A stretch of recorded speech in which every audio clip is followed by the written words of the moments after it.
25 August 2026 பொது காலம் 21ஆம் வார செவ்வாய். நற்செய்தி வாசகம். மத்திய எழுதிய தூய நற்செய்தியிலிருந்து வாசகம். ஆண்டவரை மாட்சி உமக்கு. அதிகாரம் 23, இறை வசனங்கள் 23 26 முடிய.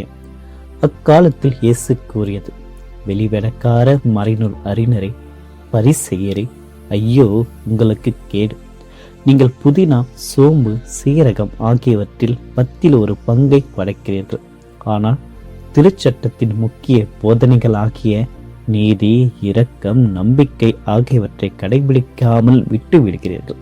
இவற்றை கண்டிப்பாய் கடைபிடிக்க வேண்டும். அவற்றையும் விட்டுவிடக் கூடாது. குருட்டு வழிகாட்டிகளை, நீங்கள் பருகும் பொழுது கொசுவை வடிகட்டி அகற்றுகிறீர்கள், ஆனால் ஒட்டகத்தையும் விழுங்கி விடுகிறீர்கள். வெளிவேடக்கார மறைநூல் அறிஞரை, பரிசேயரே, ஐயோ உங்களுக்கு கேடு! நீங்கள் கிண்ணத்தையும் தட்டையும் வெளிப்புறத்தில் தூய்மையாக்குகிறீர்கள், ஆனால் அவற்றின் உட்புறத்தையோ கொள்ளை பொருட்களாலும் தன்னலம் விரும்புகளாலும் நிரப்புகிறீர்கள். குருட்டு பரிசேயரே, முதலில் கிண்ணத்தின் உட்புறத்தை தூய்மையாக்குங்கள், அப்பொழுது அதன் வெளிப்புறமும் தூய்மையாகும் என்றார். ஆண்டவரின் அருள்வாக்கு. கிறிஸ்துவே உமக்கு புகழ். இயேசுவில் பிரியமான அன்பு சகோதர சகோதரிகளை, இன்றைய நாள் இறைவன் அனைவரையும் நிறைவாக ஆசீர்வதிக்கும்படியாகும். இன்று நாம் தூய 9ஆம் லூயிஸ் அரசர் இவருடைய நினைவு நாளை நாம் கொண்டாடுகின்றோம். லூயிஸ் ஒரு அரச குடும்பத்தில் பிறந்தவர். இவரின் தந்தையின் பெயர் லூயிஸ் டி லயன். இவரின் தாய் பிலோன்சே.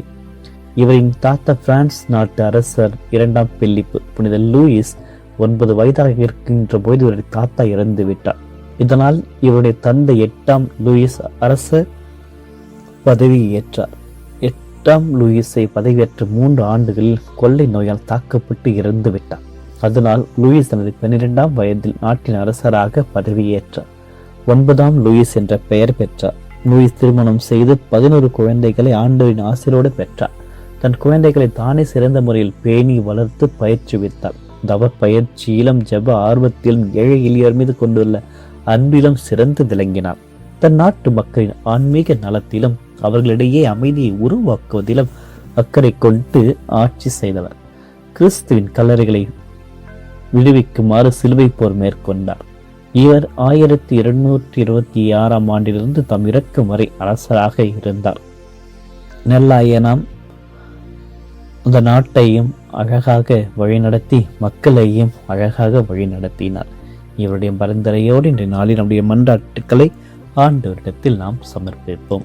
இன்றைய நற்செய்தி வழியாக நம்முடைய முகைமுடைகளை களைக்கவும் உள்ளத்தில் உயிர் பெறவும் இறைவன் அழைக்கின்றார். இன்றைய காலகட்டத்தில் நாம் வாழ்கின்ற உலகம் வெளி தோற்றத்திற்கு அதிக முக்கியத்துவம் கொடுக்கிறது. சமூக வலைத்தளங்களில் நமது வாழ்வின் மிக அழகான கரையில்லாத பகுதிகளை மட்டுமே காட்ட விரும்புகின்றோம். குறைகளை திறமையாக மறைத்து விடுகின்றோம். இன்றைய நற்செய்தியில் இயேசு அன்றைய யூத சமுதாயத்துடைய ஆன்மீகம் என்ற ஒரு பெயரில் முகமுடி அணிந்து வாழ்ந்த மறைநூல்கள் அறிஞர்கள், பரிசேயர்கள் நேருக்கு நேராக சந்திக்கிறார். அவர்களை நோக்கி, வெளிவேடக்காரர்களே, உங்களுக்கு ஐய கேடு என்று குறிப்பிடுகின்றார். அதுவும் கடுமையான விதத்தில் எச்சரிக்கையை விடுக்கிறார். இயேசு இவ்வளவு கோபப்படுவதற்கான காரணம் என்ன? அவர்கள் கடவுளை வழிபடவில்லை என்பதற்காகவா? மாறாக அவர்களுடைய வழிபாட்டில் முக்கிய சாரத்தை விட்டுவிட்டு வெறும் வெளிப்புற சடங்குகளுக்கு மட்டும் முக்கியத்துவம் கொடுத்ததால். முதலாவதாக பரிசேயருடைய ஆன்மீக குருட்டுத்தன்மையை வெளிப்படுத்த இயேசு அன்றாட யூத வாழ்க்கையில் இருந்து ஒரு நகைச்சுவையான ஓமையை கையாளுகிறார். யூத சட்டப்படி கொசுவும் ஒட்டகமும் தீட்டான விலங்குகள். பரிசேயர்கள் தாங்கள் குடிக்கும் திராட்சை ரசத்தில் ஒரு சிறிய கொசு விழுந்துவிட்டால் தீட்டுப்பட்டு விடுவோம் என்று துணியால் அதை மிகவும் கவனமாக வடிக்கிறார்கள். அதே நேரத்தில் ஏழைகளை ஏமாற்றுவது, அநீதி இழப்பது போன்ற ஒட்டகம் போன்ற பெரிய பாவங்களை மிக சாதாரணமாக செய்கிறார்கள். அவருடைய பக்தி எப்படி இருந்தது தெரியுமா? தங்களுடைய புதினா, வெந்தயம், சீரக போன்ற சிறிய வீட்டு தோட்ட பொருட்களில் கூட 10 ஒரு பங்கை ஆலயத்திற்கு துல்லியமாக கொடுக்கிறார்கள். மோசேயின் சட்டப்படி நல்லதுதான். ஆனால் இதை செய்தவர்கள் ஏன் இரக்கத்தை, நீதியை, நற்பண்பை கொடுப்பதில்லை? அறவே மறந்து விட்டார்கள். நம்முடைய வாழ்விலும் எந்த ஒரு ஆபத்து உண்டு. நம் ஆலய கட்டத்திற்கு பெரிய தொகையை காணிக்கையாக கொடுக்கலாம், நம் வீட்டில் வேலை செய்பவர்களுக்கு. ஆனால் நியாயமான கூலியை கொடுக்கிறோமா? நாம் தினம் ஜெபமாலை சொல்லலாம், ஆனால் பக்கத்து வீட்டுக்காரரிடம் பேசாமல் கசப்புணர்வை வளர்க்கலாமா? சிறிய சட்டங்களை நிறைவேற்றி அன்பும் நீதியும் இல்லாத பெரிய பாவங்களை செய்வதை தான் இறைமகன் இயேசு என்ற நற்செய்தியில் கண்டித்து பேசுகிறார். இயேசு கிண்ணத்தையும் தட்டையும் உவமையாக குறிப்பிடுகின்றார். சட்ட முறைப்படி பாத்திரங்களை கழுவுவதில் பரிசேயர்கள் காட்டிய அந்த ஒரு தீவிரம் தங்களுடைய உள்ளத்தை கழுவுவதில் அவர்கள் காட்டவில்லை. வெளிப்புறத்தில் பக்தி உள்ளவர்களாக தெரிந்திருந்தாலும் அவருடைய உள்ளம் கொள்ளையினாலும் சுயநலத்தினாலும் நிறைந்திருக்கின்றது. இந்த உச்சகட்டமான வகையில் தான் இயேசு அவர்களை வெள்ளையடிக்கப்பட்ட கல்லறைகள் என்று நாளைய தினத்தில் குறிப்பிடுவார். தங்களை அறியாமல் கல்லறைகளை தொட்டு தீட்டிவிடப்படக்கூடாது என்பதற்காக கல்லறைக்கு வெளியே சுண்ணாம்பு பூசுவார்கள். ஆக நம்முடைய வான்மீக வாழ்வும் இவ்வாறு மாறிடக்கூடாது. ஆலயத்திற்கு வருவதிலும் சடங்கு செய்வதிலும் காட்டுகின்ற அந்த ஆர்வம் நம்மை நேசிக்க, பிறரோடு பக்தியோடு இருக்க, அவர்களுக்காக வாழ்ந்திட, அவர்களுக்கு உதவி செய்திட, அவர்களுக்கு முடிந்ததை அனைத்தும் செய்திட இறைவன் நம்மை அழைக்கின்றார். ஆக நாம் முதல் கிண்ணத்தில் உட்புறத்தை தூய்மையாக்குவோம், அதனுடைய வெளிப்புறம் தூய்மையாக்கின்ற ஒரு நிலையை நாம் கொண்டு வருவோம். போலித்தனமான ஆன்மீக வாழ்க்கையை விடுத்துவிட்டு இறைவனிடத்தில் மீண்டுமாக நம்முடைய உள்ளத்தை தூய்மைப்படுத்துகின்ற ஒரு வழியை, கிருபையை நாடி செபிப்போம். இறைவன் நம் அனைவரை நிறைவாக ஆசீர்வதிப்பார்.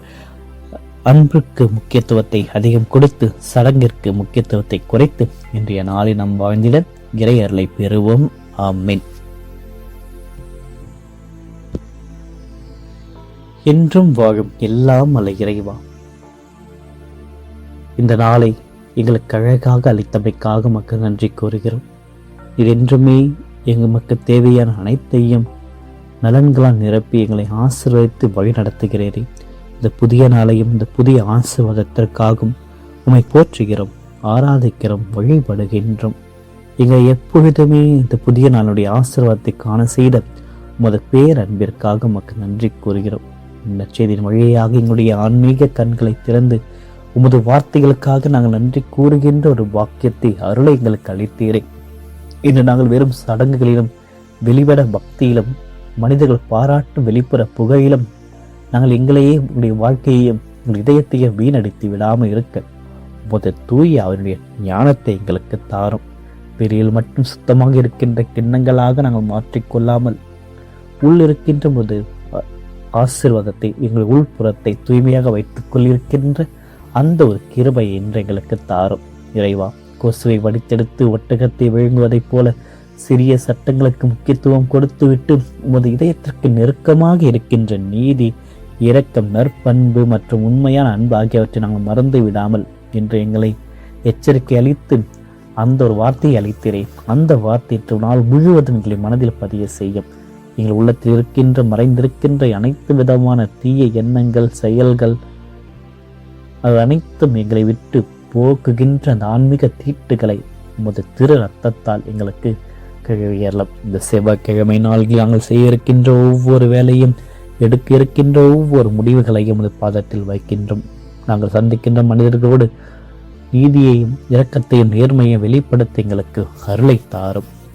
எங்களை சொல்லாலும் செயலாலும் இந்த அன்பை பிரதிபலிக்கின்ற முகமூடியற்ற உண்மையான சீலத்துவ வாழ்வு இன்று எங்களுக்கு அமையட்டும். நீர் உற்று நோக்குகின்ற உடைய இதயம் தூய்மையாக தாட்சியாக மாற எங்களையே உம்மிடத்தில் ஒப்படைக்கின்றோம்.